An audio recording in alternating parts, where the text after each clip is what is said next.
Howdy neighbors, I'm Phil Hudok, and I welcome you to Man's Law, God's Law, a collision of course. Some of you may remember maybe 10, 12 years ago, I used to have two programs on WETV. It was Channel 13 at the time. One was called Prove All Things, and the other was called Call to Decision Bible Study. And the Prove All Things was a Christian news and views program, and as my co-host I had a friend for several years who co-hosted the program with me. His name was Billy, and he was a Navy SEAL, retired Navy SEAL, and he was very troubled with what he saw in this nation. As a matter of fact, after we got together and he looked me up because he heard about the ID card battle and the teacher that was fired at Elkins High School, and he actually looked me up, communicated with me, and we became friends, and he came to our fellowship, and we put on a weekly show on Channel 13, WTV. Billy was very troubled by what he saw, and he actually, at one point when he realized he was violating the Constitution and God's law, he actually took commendations and medals that he had received as a Navy SEAL on what was called Red Team, which was directly under the president. Okay, he actually destroyed all these. A personal recommendation by Norman Schwarzkopf, signed by Norman Schwarzkopf. He destroyed it because he realized that he had violated the Constitution in ways that I'm not going to go into, but he relayed them to me. And he felt very, very bad about that. And like I said, there was also a second program that was on Thursdays. Prove All Things was Tuesdays, and Call to Decision Bible Study was on Thursdays. And that ran for quite a while. And in those Bible studies, we brought up a lot of things that at that time seemed crazy, but don't seem crazy now. So what's going to be interesting about this program is it's going to be a combination of the new and old, because I've got some news to share with you, current news, current events. Then we're actually going to look at this past Bible study that we host right here in this house, and we live stream around the world. Again, it's called Call to Decision Bible Study and Ministries. I'm going to take some segments out of the first hour, which is current events, and the second hour, which is actually a teaching. And they relate exactly to the points I'm trying to get across today. And that is that we as Christians have to stand up. We're supposed to let our light shine. We're supposed to stand, and having done all. These are active things. So unfortunately, it's a sad state of affairs in this country. We have a dysfunctional government. We have, for the most part, I can't say totally dysfunctional government, but terribly dysfunctional government, terribly dysfunctional churches, and terribly dysfunctional people. A populace who has shirked their responsibilities and taken the easy path and just turned their back on everything that was given to them in their Christian heritage. So the first thing that I'm going to show you is a video from Charleston. It was done on 8/8/08. Okay. They start the TV newscast, which was WCHS, and there were actually 3 TV stations there covering an event in Charleston, and they billed it as 3 men made history in West Virginia today. And I was one of those men, okay, and my pastor and his brother. If you've ever been to the DMV, you have either been involved in things that were very irritating, or you saw other people who were very irritated. And it just seemed like it was everything anti-American, where you've got to prove you're innocent. You've got to provide your papers. What used to be a joke, in Hitler's Germany, is show me your papers, please. Well, today we have the police state that for 15 years I've been warning about. And my getting fired for not enforcing barcoded IDs at Elkins High School was that we were going into a police state. So at any rate, the DMV is where you get your driver's license, okay? License is to do that which is otherwise illegal. So they say it's a privilege, and they have changed the definition of driver to someone who operates, or even operator is a term used in business. Truck drivers, equipment operators, okay? I like to travel, but I don't have the freedom to travel. I become a driver who has to be licensed, who has to give everything but DNA, and soon maybe that's in the cards. I don't know. But at any rate, I'm going to show you what happened on 8/8/08, and then this past Friday, 3 men made history in West Virginia again, and we'll take a look at that. So stay tuned, fasten your seatbelts. Going to be quite a ride, folks. God bless.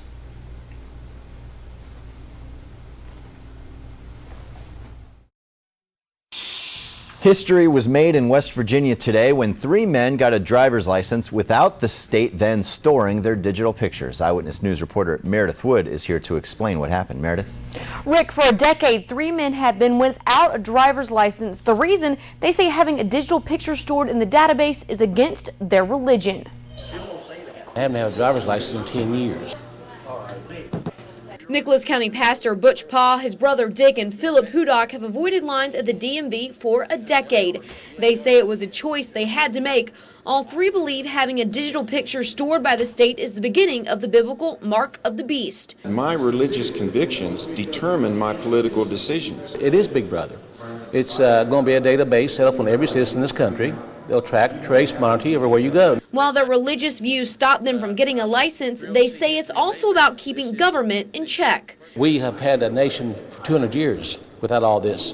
Why do we need it now? So as a compromise, Governor Joe Manchin and Department of Motor Vehicles Commissioner Joseph Ciccarello agreed to only keep a printout picture on file, not digitally on a computer.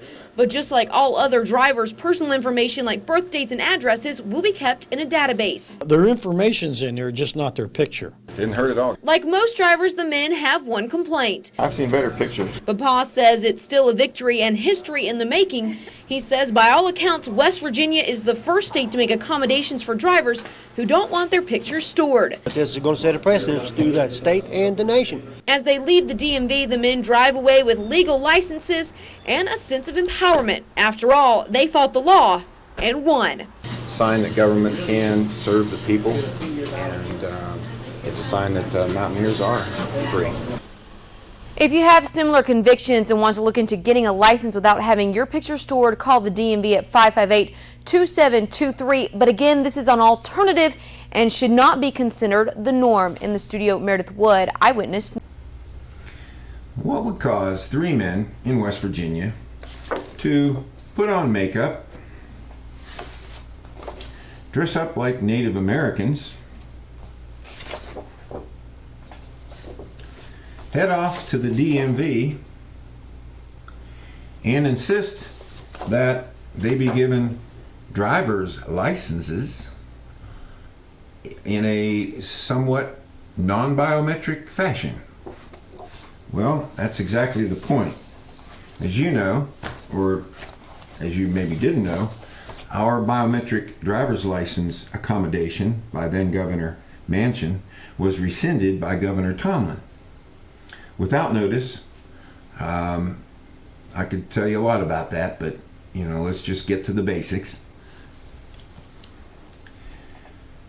We found out, and it was published, and I think it was even in the Elkins Intermountain, that the DMV decided that they would let cross-dressers cross-dress for their pictures, for their driver's license images. And we have a real problem with Christians who have deep Christian convictions, which were understood by then Governor Manchin to give us accommodation, that our religious convictions do not require any accommodation, but if we're cross-dressers, we are accommodated and we can cross-dress. So we wrote letters to the governor, Governor Tomlin, saying, hey, what's up here? You're going to let cross-dressers cross-dress and we can't exercise our deeply held religious conviction that we are surrendering to you our uniqueness, our God-given uniqueness for you, the state, which has now become the government, to track and trace and monitor everything we do? You see, your thumbprint is optional at the DMV, but they map your face. And that goes into Interpol, an international criminal database, turned over by your government to other governments that aren't even our friends. So that's why we got these driver's licenses, okay? That's why.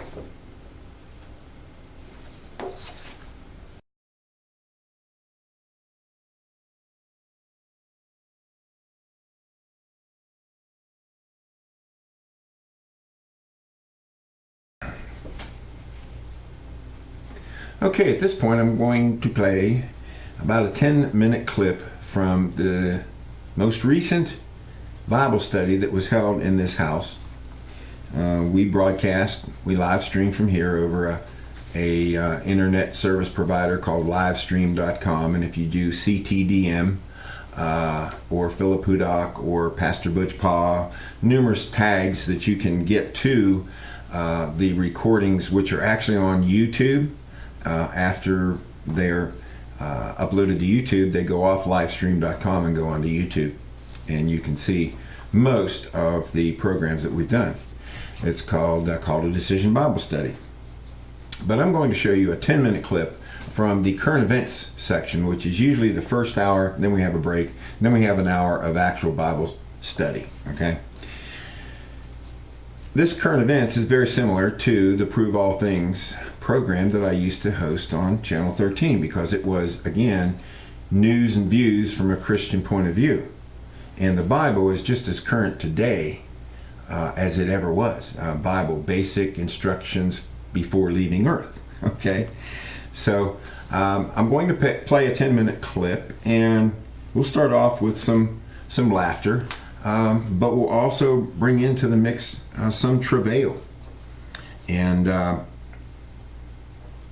if you didn't laugh with what's going on in this world, you'd probably go crazy. So God tells us to enjoy life, that it's kind of a burden, but He doesn't give us more than we can bear. And so, it's our Christian duty to be the light. And, so let's look at that 10-minute clip. Folks, welcome to this week's Bible study and current events. We're glad you're with us, and I really appreciate y'all calling on Thursday and saying you try to tune in. I know sometimes you have a hard time with the live stream and sometimes the phone lines. It's kind of out of our power here to do much more about it. When you live out in the woods, your internet streaming is not always the top of the line. And unfortunately, it isn't here either, but it's just the way it is. We do what we can, folks, but welcome today to today's lesson in current events. We're going to start, as always, with, I'm reading a few scriptures too, but I'm going to start on the lighter side first. But go to Micah chapter 7 as I read to you on the lighter side. How many of y'all remember Bob Hope? Yes. Oh, always. He died 100 years old. Yep. These are some of the comments he made when he's getting older. On turning 70, he said, I still chase women, but only downhill. On turning 80, that's the time of your life, even when your birthday suit needs pressing. On turning 90, you know you're getting old when the candles cost more than the cake. On turning 100, I don't feel old. In fact, I don't feel anything till noon, then it's time for a nap. That sounds like Dick. But on giving up his early career in boxing, I ruined my hands in the ring. The referee kept stepping on them. On never winning an Oscar, welcome to the Academy Awards, or as I called it, my home Passover. On golf is my profession. Show business is just a way to pay green fees. On presidents, I have performed for 12 presidents, but entertained only 6. on why we choose showbiz for his career, when I was born, the doctor said to my mother, "Congratulations, you have an 8-pound ham." Oh. For receiving the Congressional Gold Medal, I feel very humble, but I think I have the strength of character to fight it. On his family's early poverty, 4 of us slept in one bed. When it got cold, Mother threw on another brother. On his 6 brothers, that's how I learned to dance, waiting for the bathroom. On his early failures, I would not have anything to eat if it wasn't for the stuff the audience threw at me. So anyway, that's from Bob Hope comments. A little bit of laughter once in a while. I remember he entertained the troops quite a bit in Nam. Yep. You know, they had The USO. yeah, and had some others over there come entertainers once in a while too. But anyway, the book of Micah, I'll read a couple verses to you, and I want you to just want to make this comment and get into the current events. The Bible talks about in the end times that troubles will come like travail in a woman. Mm-hmm. Now, I've been blessed with 3 sons, and Marcia swears it was all mine, so I guess it were. But anyway, she ain't here, so I can say that. But you know, when a woman first becomes pregnant, no one knows it but the husband and the wife and maybe the doctor. That's about it, right? Because no one can tell it yet. And sometimes the husbands don't know until later. That's true. But you know, no one really knows yet except the 3. But as time goes along, it becomes more apparent what's happening, doesn't it? Mm-hmm. Pretty soon you say, "Hey, you're going to have a baby." She looks Because loaded. yeah, the signs start showing. And you know, with each passing day, that time of travail is coming. And then to get closer to the end, the woman starts getting uncomfortable. Mm-hmm. I know with Marcia, bless her heart, she's short anyway. But Patrick weighed like 9 pounds or something. She was miserable. Getting up and down was like trying to, you know, just getting up was hard on her. So we can see getting closer to the time of deliverance. Mm-hmm. But when you compare that to the day, 50 years ago in America, we maybe started seeing the undermining of the signs that we were going in travail with evil things happening. Mm-hmm. In the 60s, it started with the hippie movement and the free love and the drugs and all that. Another sign coming forth. And now we're so pregnant with evil that the signs are so obvious that the whole world sees America in travail. Mm-hmm. Isn't that true? Mm-hmm. Yes. So it's about time for something to pop, Phil. I don't like to compare it to when we're popping a baby, but that's what is coming. The baby's going to come when the baby comes. The water's going to break. It is. And we're seeing the signs of the end times in America. It's about time for deliverance. And I'm just saying that just look around, folks. I'm not making this up. Every day the pain's increasing. Remember, did the teaching on the mark of God? Yes. How many of y'all have that tearing in your soul every day now? Oh, always. Your heart's been ripped out every day. I feel stress. Yeah, you feel the pressure. You can sense in the air, can't you? Oh. The oppression, depression. Show them that sign, Butch. This is a picture of something that you got to see to believe. Y'all know what a rainbow is, of course. It's a promise of God, of deliverance from the no more floods on the earth like it was before. It's a promise He made, a sign, a covenant, if you would, to the people. Well, here's one that's kind of unusual, and I feel about to point up that when you see the American flag flying upside down, that's a sign of distress. The nation's in distress. Well, here's a rainbow flying upside down. Maybe God's trying to show us we're in distress. I never saw it upside down. This is the first time I ever saw something like this. Mm-hmm. Yeah. I didn't know it was possible. I didn't either. That's really something. But anyway, to give you a little bit of hope here, I want you to understand that as we see these things increase, if you're truly born again and you're filled with the Spirit of God and the indignation of righteousness that's in you through Christ, you're going to stand out like a sore thumb in a world of putrid sewer, pus, and hatred. You're going to stand out like a light in a coal mines. And if you ain't never been in coal mines, you got to go in one time and turn the lights off. It's dark. No, And then light a candle 100 yards away, and you'll see it just clear as day. Won't you, Dick? Absolutely. So that's what we should be today. A light in a world of darkness, and you'll stand out more. As the world gets darker, the light inside you should show forth more, shouldn't it? Mm-hmm. Darker it gets, the lighter you get. So understand this. Do not be discouraged. I get frustrated. I get tired. I get angry. I'm only a man. But I know, I read the last chapter who wins. Yep. And I know the promises my Father gave me through Jesus Christ and by His blood atonement on the cross of Calvary. So yes, I get frustrated and I get angry.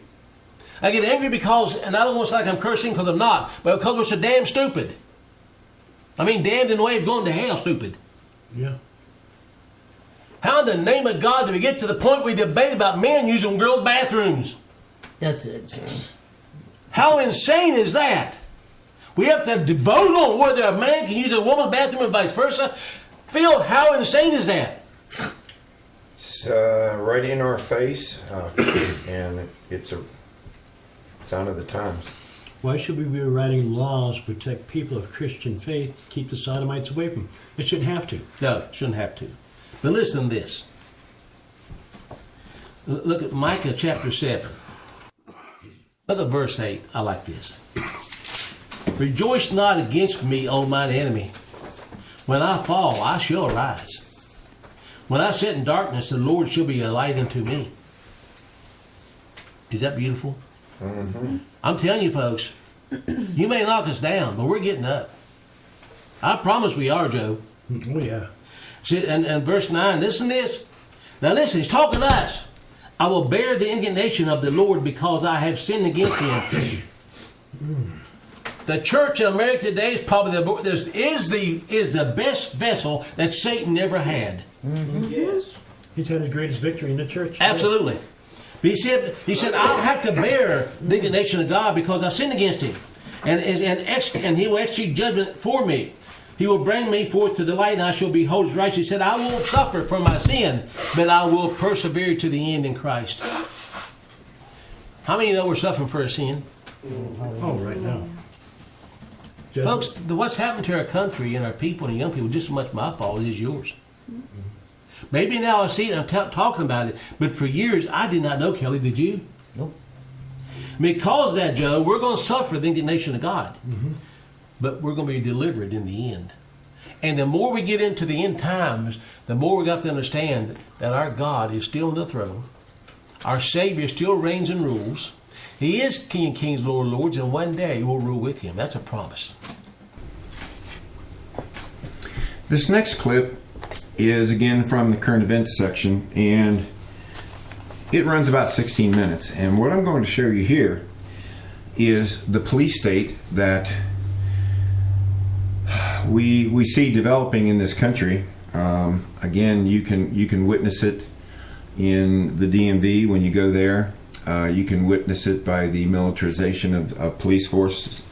You can witness it in the loss of what we call blessings, which are guaranteed to us through the Constitution, but have been severely curtailed because of safety concerns, and I think it was Benjamin Franklin said those who would sacrifice liberty to gain safety deserve neither and will lose both. So let's look at this clip. It runs about 16 minutes, and I would call this the police state and what is it that keeps me going? Why does Butch and Dick and myself and others, many others, Thomas David House of Deegan in the Huttonsville Regional Jail, what keeps us going? Why do we stick to our convictions? Why can't we give in to what the government says is compliance, that we should comply? Okay? They work for us. And if you don't have freedom, you might as well be in Huttonsville prison, because you're fed, free health care. Maybe the accommodations aren't so great, especially if you're non-compliant and won't sign their papers. But we'll get into that. So, next clip, here we go. The Washington Post reports that you may have already been assigned, now listen to this now, each individual in this country has been assigned a threat score. Mm-hmm. Either green, yellow, or red. You might wind up with a certain threat score based on a career in the military, posting material on Facebook that could be seen as threatening, suffering from certain medical conditions, or simply being a friend of a known criminal. The city said that there are sidewalk and public space cameras, not to mention cameras on public transportation, but it's tracking for credit cards and reward cards. Nielsen is permitted to sell information about your TV rating habits. Your webcam can be hacked to show that you're holding in what you're doing in privacy in your own home. Now, your webcam, I guess that's on your computer, I suppose. I don't know. Well, also they have one built in your TVs that Samsung has made it. Oh, yes, they have. Yes. Watch you. Web browsing cookies can be used against you. For the most part, your data is only used to decide which advertisements to show you, but it's not at all uncommon for any of these data collectors to let the law enforcement take a look at your information. Simply put, there is no off the grid. It is nearly impossible to live a normal life without ever setting a foot in a public space and without ever using any sort of technology. If you're wondering how we might reverse the tide of surveillance, it's simply too late for that. Right. New initiatives towards surveillance passed with the little resistance under the George W. Bush given to the impact 9/11 and had American culture and were expanded under Barack Obama. Avoid talking about any sort of illicit or subversive activity in text chats or online, and opt out whenever you can. Would you call that thought policing? Yeah. Avoid any sort of illicit or subversive activity. In other words, watch everything you say. Exactly. After you called Friday night and talked about the women defend themselves in the bathroom, Yeah. the board ups come on and said, Pastor Bush, be careful about that. You may get in trouble. It's really You violent do, against you're going to others. get some flack. Oh, you know what I mean? And you said you might get in trouble. I don't care. A woman has every right to kick a man and where it hurts if they go into their bathroom. That's called self-defense. Yes, it is. We used to talk about the red, green, and blue list. Now that they've profiled everyone, kind of makes sense, doesn't it? It does make sense. FBI is enrolling church leaders, social workers, and community leaders to spy on you. Notice I said church leaders. They've been doing that for A while.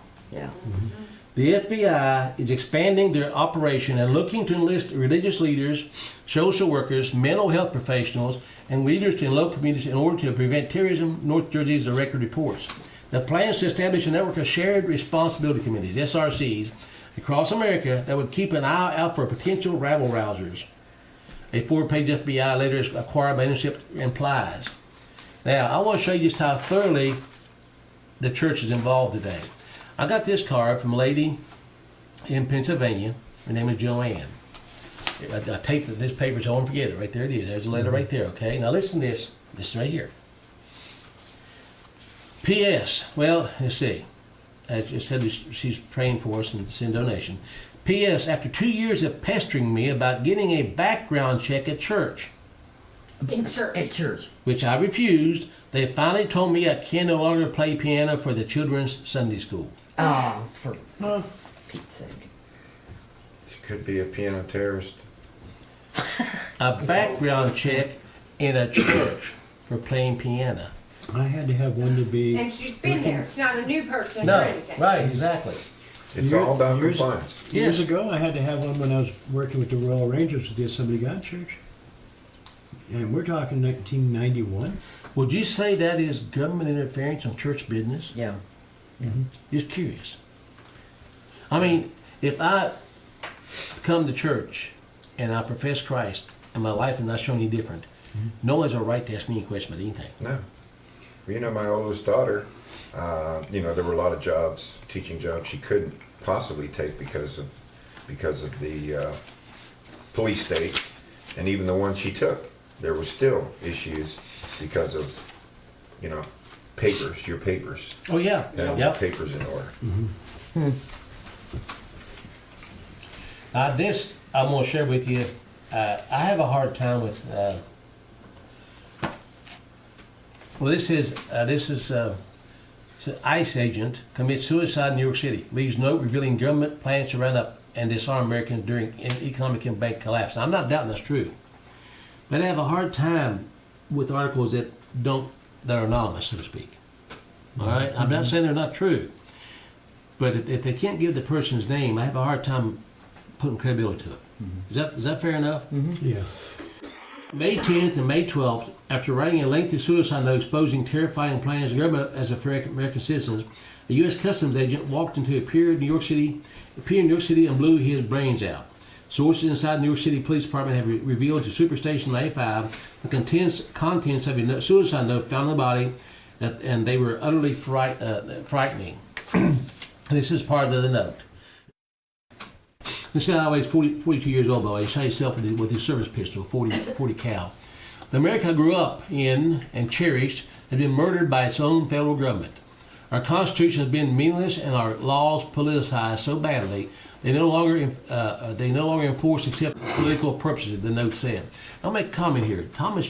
Ben Franklin said, after the Constitution was ratified, that this would end in despotism. I wonder how you knew that.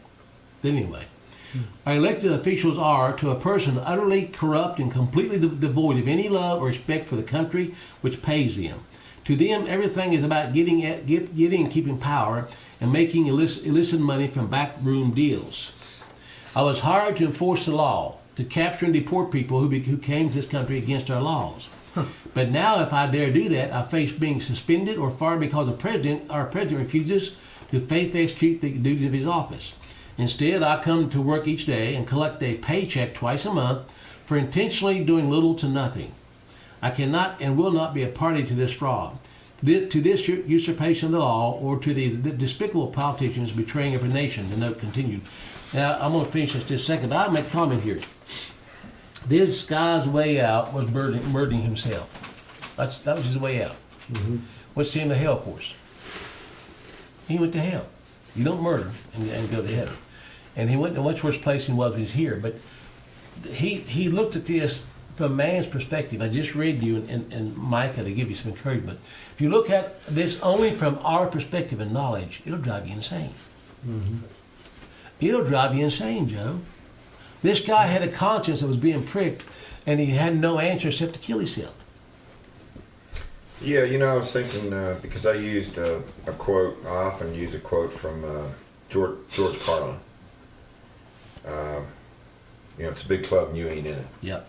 And, of course, he had a really foul mouth. He did. And I got to hear part of a interview of his daughter. He's dead. And his daughter was telling how it was growing up with his mother and father, who both had drug problems. Carlin, at one point, checked himself into a drug rehab thing. There's an example of what you're saying. Here's a person who really actually saw the world for what it was. Yeah. And it literally drove him to drugs. It caused him to curse like a drunken sailor. And even his household was all messed up. And his daughter really doesn't, listening to her, she looks at her father as, being a great man and all. From what I've heard, and I'm going to tape the rest of the interview because I want to listen to it, but she's not getting the point either. And that's sad that anyone who actually sees the world for what it is in for big trouble. Mm-hmm. unless they get the other side of the coin, which is it's a spiritual battle, and it's not hopeless. They see this world, this system. That's all they see. Just only have any other. That's all they know about. If they don't have a football game and a beer, and something to dull their senses and all that, and they probably what's it say at the end? Man will die just from the fright. Oh yeah, because fear. Yeah.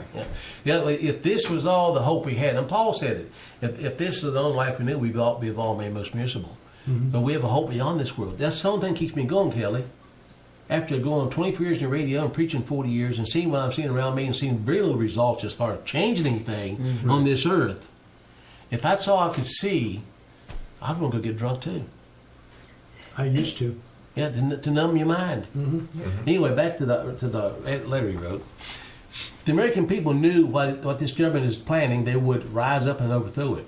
If I or anyone else in the federal government reveal what is coming, we will be killed anyway. So now I will reveal what I know.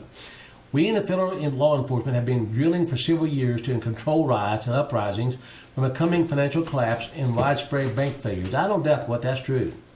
We know the collapse is coming. No doubt about it. Yeah. The drills involve life-size images of American men, even women and children, whom we are told to shoot for practice and get used to it. No hesitation targets, we already Yeah. saw. Yep, we saw those. That's been 3 or 4 years ago. No longer. We've been told that the economy is terminally ill and will fail in 2016. We are also told the banks are all insolvent, and the FDIC doesn't have there ain't enough funds to bail out depositors. That's a fact. The FDIC is a joke. We are told these events are unavoidable, and it is imperative that the government survive when people rise up over this. When the collapse takes place, the detention camps created in the FEMA Rex 84 program in the 1980s to house illegal aliens whom we were going to deport will instead be used to imprison American citizens whom the government feels constitute a threat. You saw the video months ago on the Walmarts. Yep.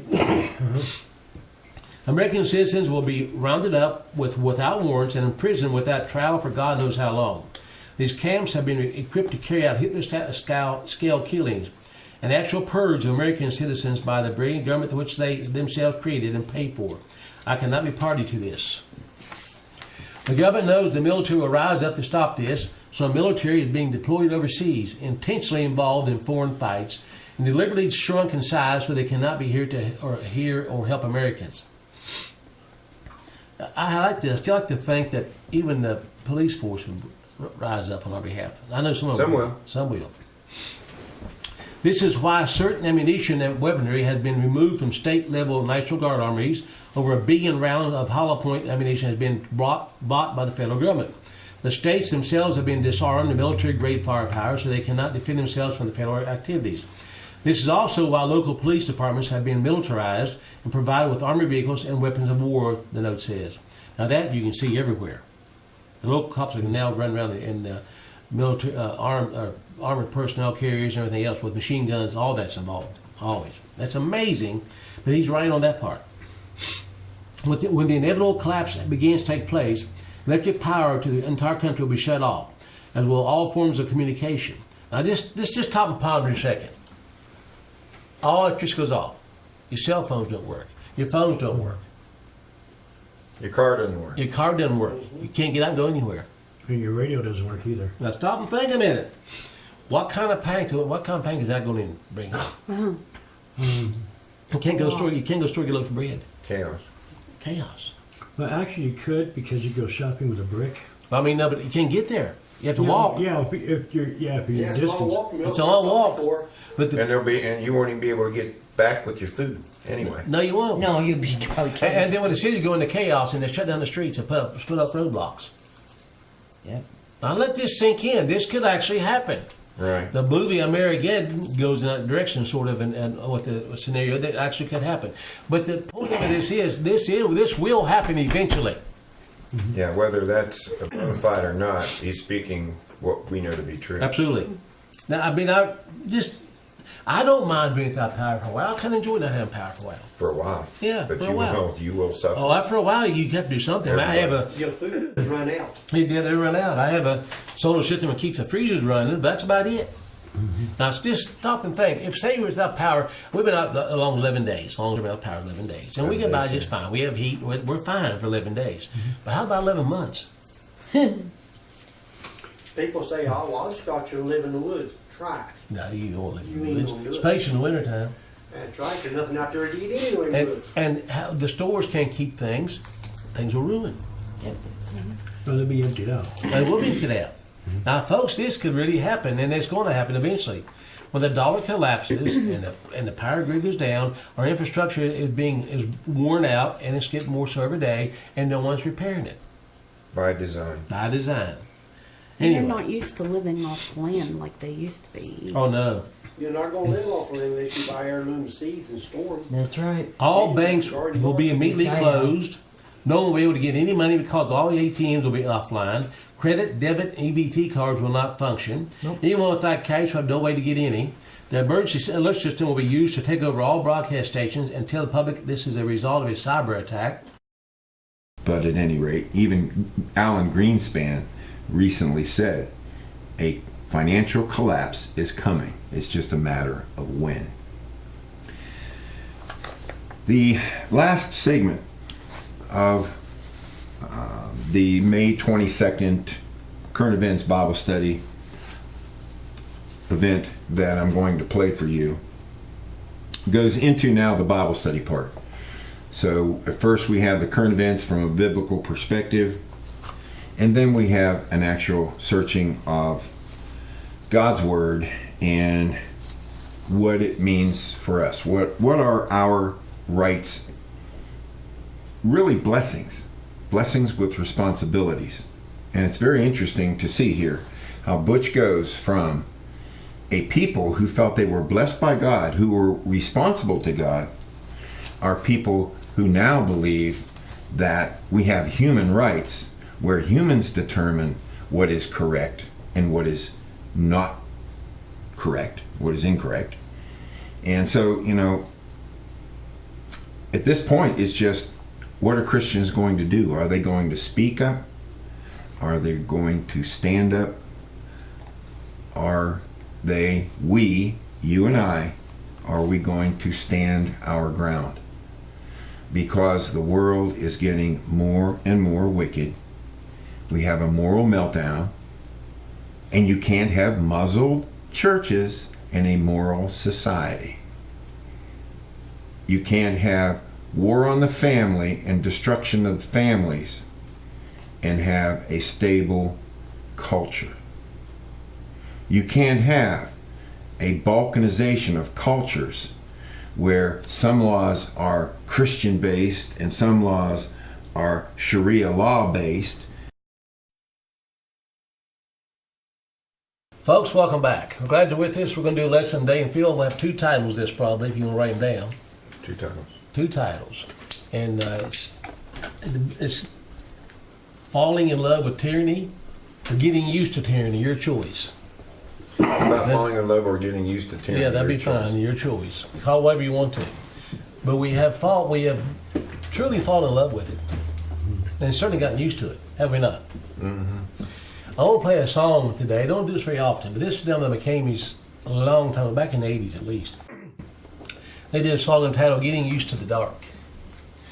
And I can honestly say that things today that we accept, maybe we don't like it, but we tolerate it, 50 years ago would have people killed.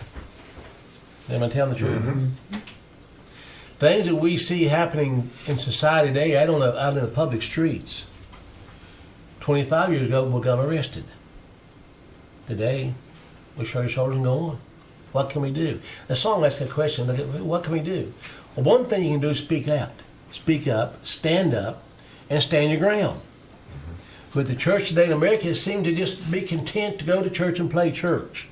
Mm-hmm. Inside the four walls, they feel safe, Dick, so they'll talk about it a little bit. They won't go no further. But out in the public, don't want to cause any problems. Don't want to offend anybody. Besides, I might get in trouble. Yeah. Whispering Christians.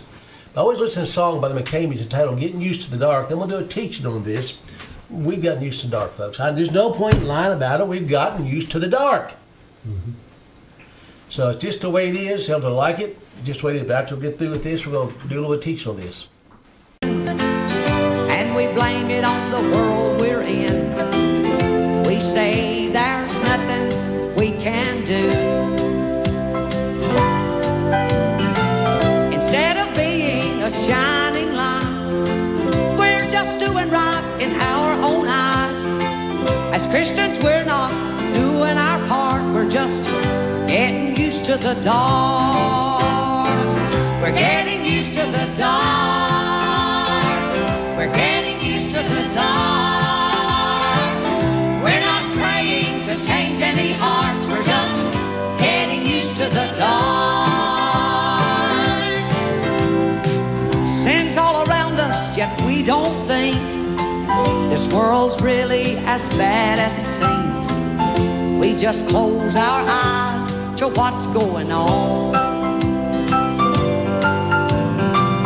We're not burdened for the sinner man. Won't give our brother a helping hand.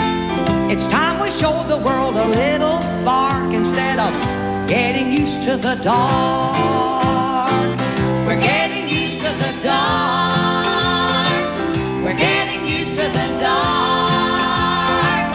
We're not praying to change any hearts. We're just getting used to the dark.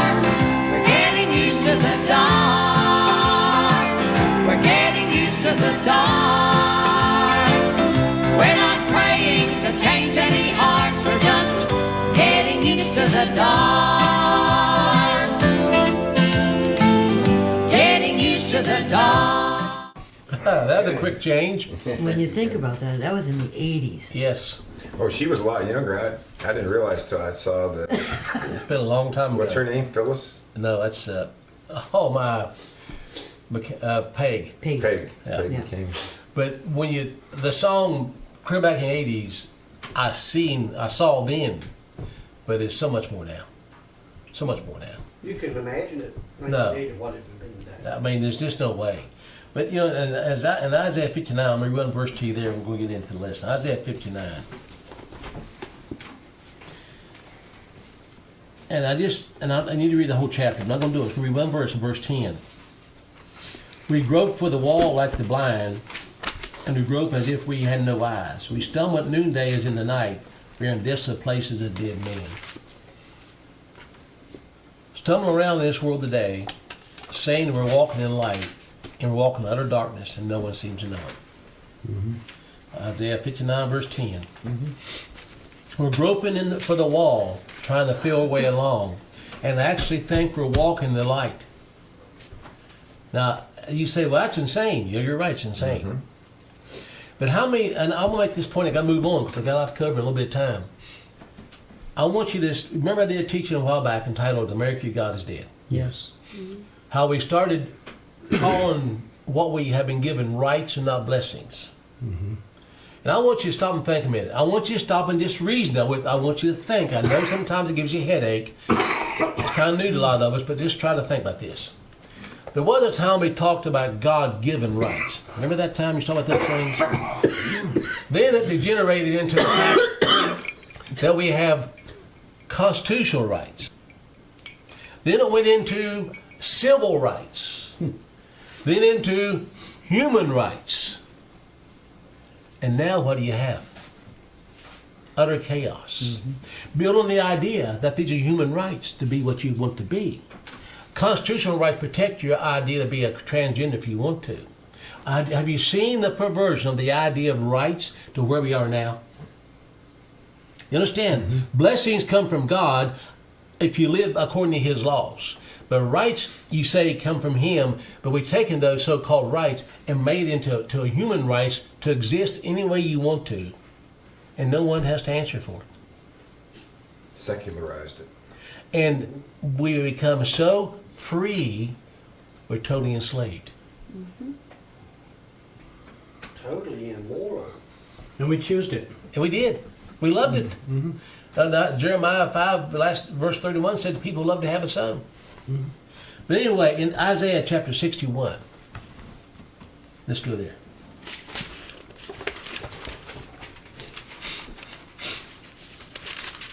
Man is absolutely unable to govern himself without the laws of God.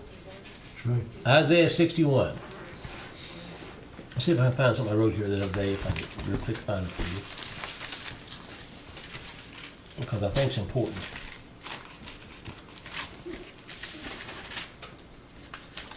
Anybody will say anything I'm looking, please feel free to do so. I'm trying to find something stiff here. It seems like when the Johnson Amendment came into reality, the church didn't stand up. No. Then in 63, with separation of church and state, which is now church and state, the church didn't stand up.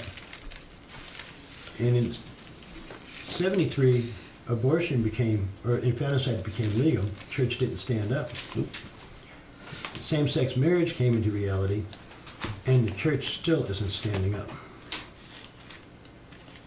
Well, we have seen so much compromise that it's taken us into total destruction. Yeah. Rise and fall. But the key on this one is that it goes back even before 1953 with Margaret Sanger, who pushed birth control, and the women started accepting that, and the church didn't stand up because of that perversion. Is where we're at today. Well, obviously, we have seen the results of a nation without the morals of God. And I'll read to you in Isaiah 61, a couple verses. In verse 1, the Spirit of the Lord of God is upon me, because the Lord has anointed me to preach good tidings unto the meek. He has sent me to bind up the brokenhearted, to proclaim liberty to the captives, and the opening of the prison to them that are bound, to proclaim the acceptable year of the Lord and the day of vengeance of our God, to comfort all that mourn. Isaiah said, I've come to preach to you liberty in Christ.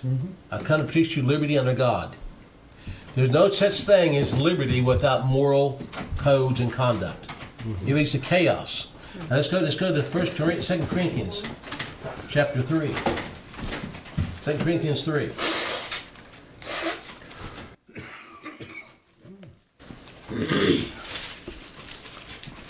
One verse there.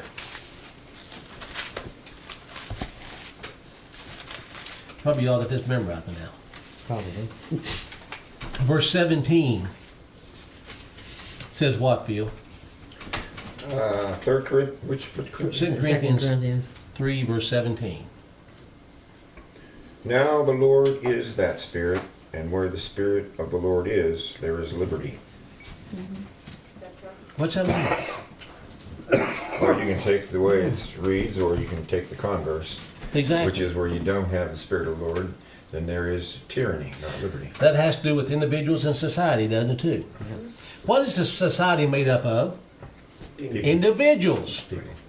When the family and individuals become decadent, what does society become? Decadent.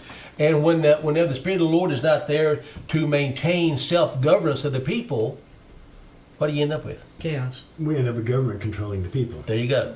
Then who becomes our God? Government. Caesar. You know, you're pretty smart. Psalms chapter 2. I'm going to make the hope of Joe after all. Psalms chapter 2. It's amazing that we accept that the people aren't able to govern themselves, but the government that is made up of people is. Yeah, it is, isn't it? It's amazing, isn't it? That's insanity. You know, it's amazing, too, that the people that we elect to govern us are a product of the society that can't even govern themselves. Right. Now, they tell us they know better, and yet we're bankrupt as a nation. Yeah, I mean, but we're supposed to. They're a product of society that's already corrupted. We put them in office to govern us. And they're more wicked and corrupt than what we are. Yeah, exactly. That's when they got in office. And even more. But that's what the word liberty means, by the way. In the Old Testament, the word liberty is number 1865 in Strong's Concordance. It says to move rapidly, freedom, spontaneously of outflow, liberty pure. That's what the word means, okay? New Testament, 1657-58 says freedom, liberty unrestrained, to go at pleasure, not a slave, exempt from obligation, free man or woman at liberty. No, we're not that. Now, do you hear what the meaning of liberty means, okay? Listen, to move rapidly, spontaneously, without control. Okay, so that means that those who had held unto values, we're losing our liberties. But 20 years ago, the sodomite community had no liberties. Now they're getting liberties where we're losing. Actually, the difference between liberty and freedom is that you do anything you want to, but liberty means that you have freedom under law. Mm-hmm. Yeah, I can move spontaneously as long as I don't injure you. That's liberty. Mm-hmm. But if I have freedom to harm you or kill an unborn child, now we call that freedom. It's not liberty. It leads to bondage. All right. And I remember when I was a little boy, Miss Donald teaching us this. The flag on the flagpole cannot be restrained. You cannot, you can't tie it down. It has to be able to move freely. That was the idea of the people of America. They can move freely. The flag cannot be restrained and tied to it couldn't flap in the breeze, so to speak. Right. So the people at that time that we used to teach that they can move freely where they want to, do what they want to do, unrestrained liberty in Christ. But that's lost simply because we've lost the Spirit of Christ. Mm-hmm. And we've allowed ourselves to be talked into all manner of slavery because it's easy on the flesh. It eases our mind to keep us from having to think things through too much. After all, if I get laid off, I can draw unemployment. I can't. Now this is what I'm saying, okay? This is the idea. I mean, if I get car insurance, have a wreck, no big deal. They'll pay for it. Think about that. We're good at this. What do you say? Big brother taking care of Exactly. Mm-hmm. We've all, and don't worry about it. If I get unemployed long enough, I can disability insurance, disability Social Security. Now, think about that a minute. Who have we put in place taking care of us? Man. Mm-hmm. In Psalms chapter 2,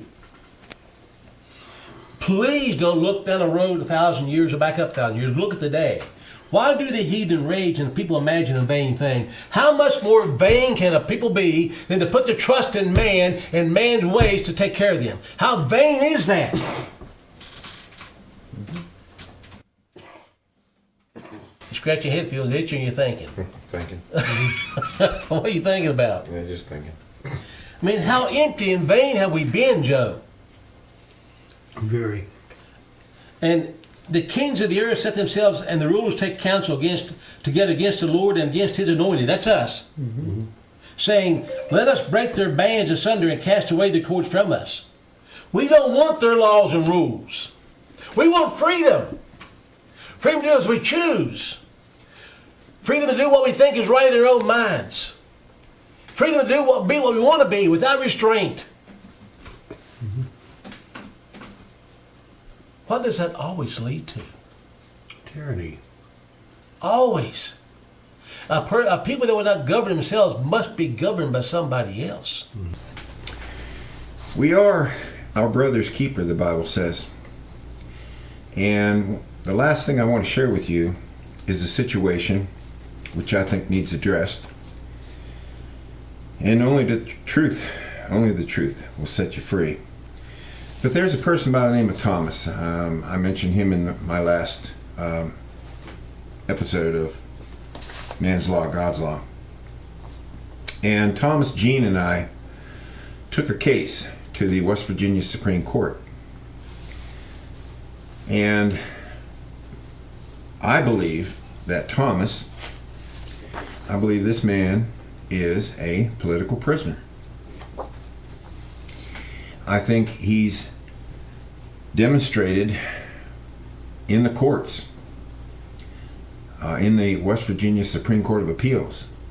We, the three of us, but Thomas is really the person who understands the legal jargon and how all this fits together better than Gene or I, but we assisted him in the case 15-0491 in the state Supreme Court last year, which proved without a doubt that our Constitution is suspended, that we are not following the rule of law, that the government doesn't care that churches are being yoked to the government through church and corporation, that they don't care that it's not government of, by, and for the people, but rather government of, by, and for the corporations. So I believe Thomas, without a doubt, is a political prisoner. And I have had no communication with him for over 2 weeks since he's been in the Huttonsville Correction Center. Except for one letter. I did receive one letter.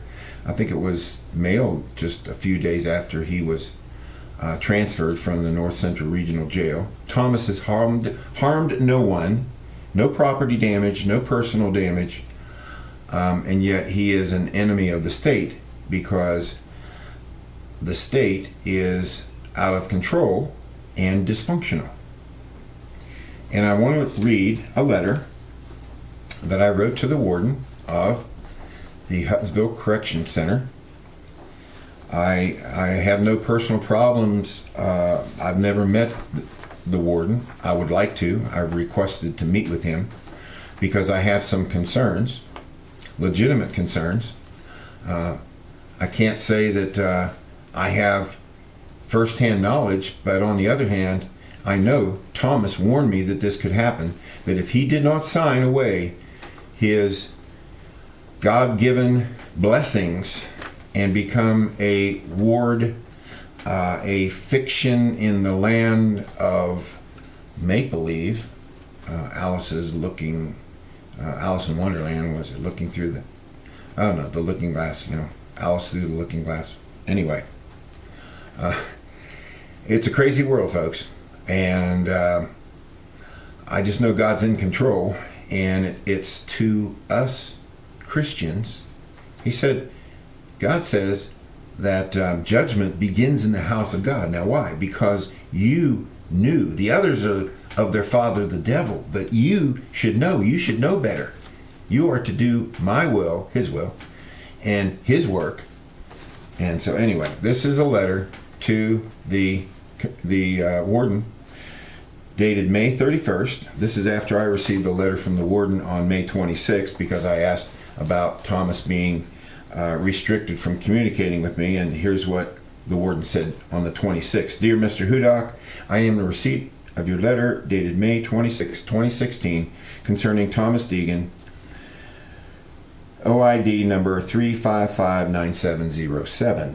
Please be advised that Mr. Deegan is not restricted from contacting you via telephone or U.S. mail if he chooses to do so. Sincerely, Marvin C. Plumley, Warden.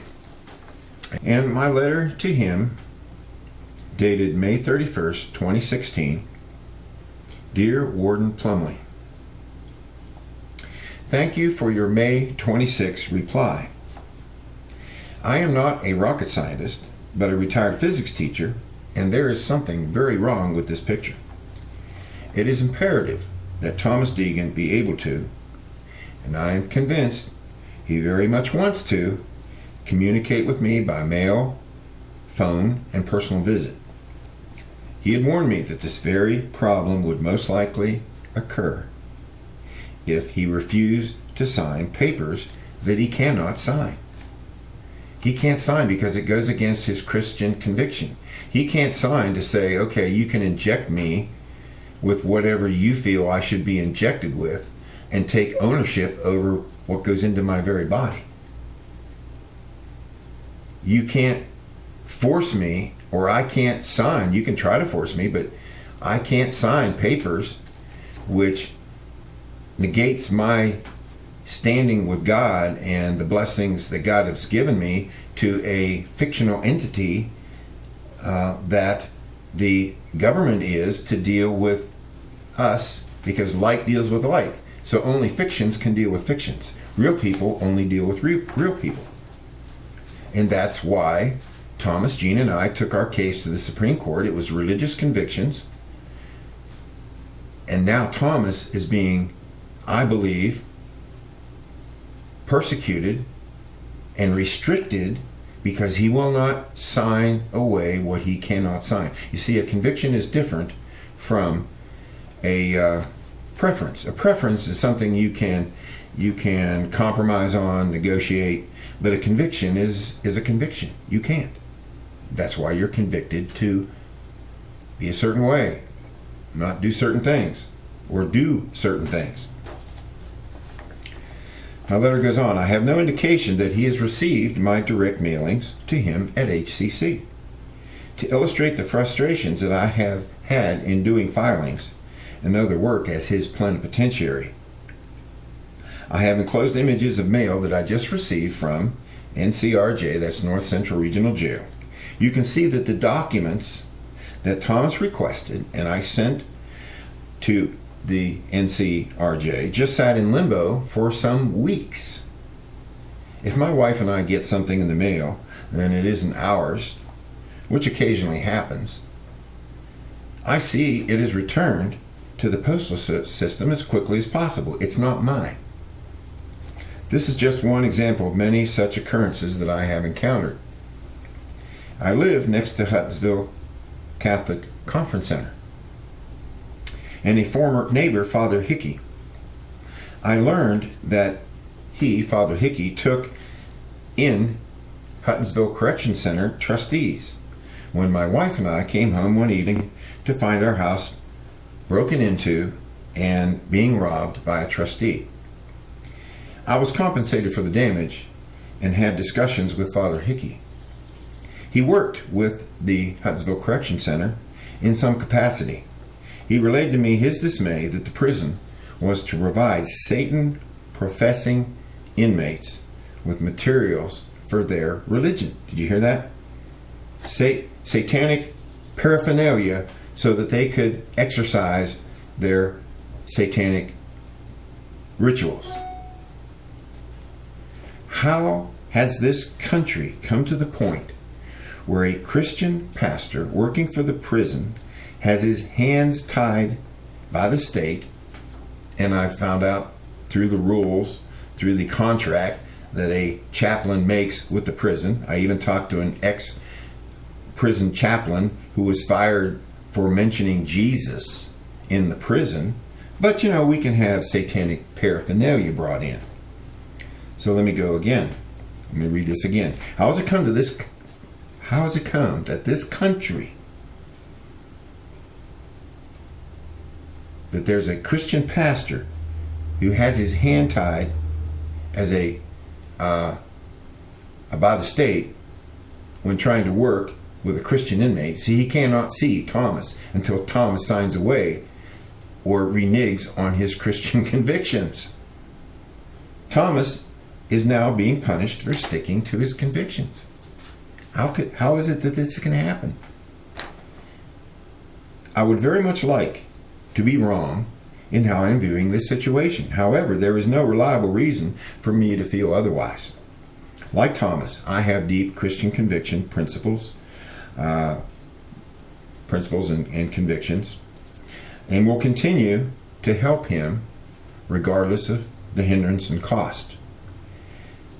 I will be out of the area for the next 2 days, but will be back late this Thursday night.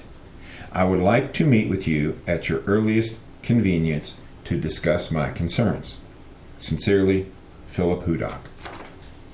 These three men, Gene, Thomas, and I, in the very beginning knew that we were going into dangerous territory. And I made the statement then, on air, it's on YouTube, that the three of us pledged our lives, our fortunes, and our sacred honor, just as the founders did. We're not supermen. We are just Christians. We are just people who are convicted to follow our Savior, Christ, who died for us. So, you know, I consider it my reasonable duty, and I will not quit. I will not quit. A lot of people say, Hudok, you're really smart. Well, I don't think that's my best attribute. My best attribute is I just won't quit. You see, you have to fear a person if you hit him and you knock him down and he gets back up, and you hit him again and you knock him down and he gets back up. Because if he will continue to get back up, he's like the prize fighter in the ring who wears out his opponent, and eventually you'll win if you don't quit.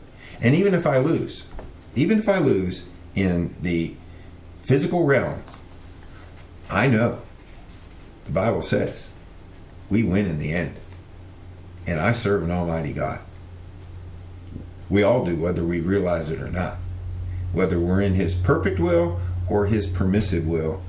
And you better ask the question, are you in God's perfect will?